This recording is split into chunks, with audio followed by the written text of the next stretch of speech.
ایک دوسرا درجہ ہے جو نیچے کا درجہ کہلاتا ہے، اور اس کو کہتے ہیں عوام الناس کا درجہ۔ اس کے بارے میں اللہ فرماتے ہیں وَلَقَدْ يَسَّرْنَا الْقُرْآنَ لِلذِّكْرِ فَهَلْ مِن مُدَّكِرٍ، تحقیق ہم نے قرآن مجید کو سمجھنے کے لیے آسان کر دیا ہے، کوئی سمجھنے والا؟ اب اللہ فرما رہے ہیں کہ ہے کوئی سمجھنے والا، تو ہمیں کیا جواب دینا چاہیے؟ لبیک۔ کیا جواب دینا چاہیے؟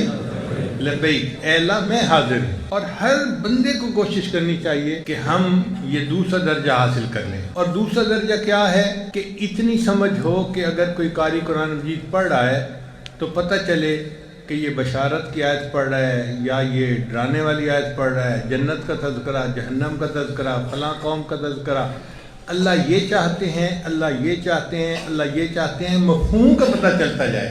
آج کل تو حالت یہ ہے کہ قاری پڑھ رہا ہوتا ہے فانتقمنا منہم، اور آگے سے سامعین جو ہے سبحان اللہ پڑھ رہے ہوتے ہیں، پتہ ہی نہیں ہوتا کہ پڑھنے والا پڑھ کیا رہا ہے، دل ڈر رہا ہوتا ہے کہ یہ کیا الفاظ ہیں، سمجھ ہی نہیں ہوتی کہ ہو کیا رہا ہے۔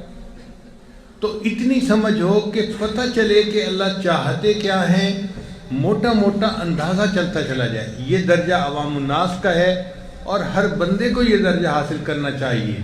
جس نے بی اے کر لیا، ایم اے کر لیا، وہ قیامت کے دن جواب نہیں دے سکے گا کہ یا اللہ مجھے قرآن مجید سمجھنے کے لیے فرصت نہیں تھی۔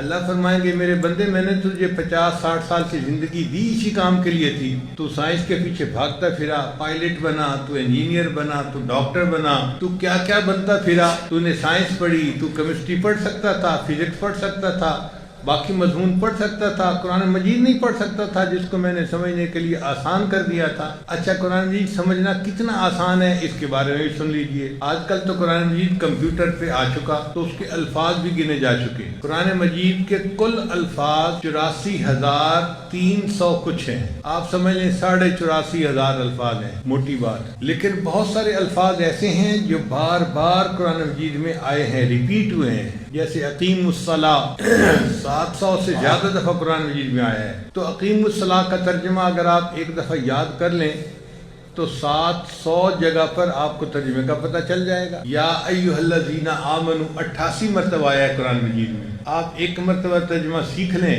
تو 88 جگہ پتہ چل گیا ترجمہ کیا ہے۔ تو جو الفاظ بار بار آئے ہیں نا، ان کو اگر ایک لفظ سمجھا جائے تو قرآن مجید کے اندر جو کل مختلف الفاظ استعمال ہوئے ہیں ان کی تعداد ہے 2000۔ کل الفاظ جو مختلف استعمال ہوئے ہیں ان کی تعداد کتنی ہے؟ 2000۔ اب آپ بتائیں کہ 2000 الفاظ کا ترجمہ پڑھنا کوئی مشکل کام ہے؟ اور مزے کی بات یہ ہے کہ جو لوگ اردو بولتے سمجھتے ہیں نا، تو 500 الفاظ قرآن مجید کے ایسے ہیں جو اردو زبان میں استعمال ہوتے ہیں، جیسے جسم، بدن، کتاب، قلم، کرسی، روح، یہ سارے الفاظ قرآن مجید کے ہیں اور اردو زبان میں بھی استعمال ہوتے ہیں۔ تو اگر ہم ان 500 الفاظ کو الگ کر دیں تو باقی کتنے بچے؟ کیا کوئی بندہ کہہ سکتا ہے جی کہ 1500 الفاظ کا ترجمہ سمجھنے کی نہ فرصت ہے نہ اہلیت ہے میرے اندر؟ ہر بندہ سمجھ سکتا ہے، کوئی بندہ یہ نہیں کہہ سکتا جی کہ میں قرآن مجید کا ترجمہ نہیں سمجھ سکتا۔ جب اللہ فرماتے ہیں ہے کوئی جو سمجھنے والا ہو تو ہمیں چاہیے کہ ہم کہیں لبیک یا رب، اے میرے رب لبیک، حاضر ہوں، میں آج سے اپنے مسجد کے عالم سے قرآن مجید کا ترجمہ پڑھنا شروع کر دوں گا۔ اور 1500 الفاظ کا ترجمہ پڑھنا کون سا مشکل کام ہے؟ ہم نے ایک مرتبہ امریکہ میں یونیورسٹی کے طلباء کو یہ الفاظ کا ترجمہ سکھانا شروع کیا۔ ہمارا خیال تھا کہ یہ 6 مہینے میں سیکھ جائیں گے، گرمی کی چھٹیاں تھیں۔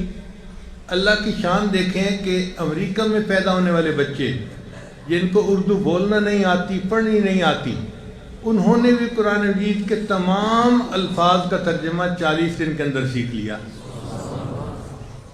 اگر امریکہ میں پیدا ہونے والا بچہ وہ 40 دن میں الفاظ کا ترجمہ سیکھ سکتا ہے تو پھر پاکستان میں پیدا ہونے والا بچہ کیوں نہیں سیکھ سکتا؟ بہت آسان کام ہے، مگر ہم نے کبھی اس راستے پہ قدم اٹھایا ہی نہیں، ہمیں پتہ ہی نہیں کہ کتنا آسان ہے۔ جب اللہ نے فرما دیا میں نے قرآن مجید کو سمجھنا آسان کر دیا تو واقعی یہ بہت آسان کام ہے، مشکل نہیں ہے، کر کے تو دیکھیں ذرا۔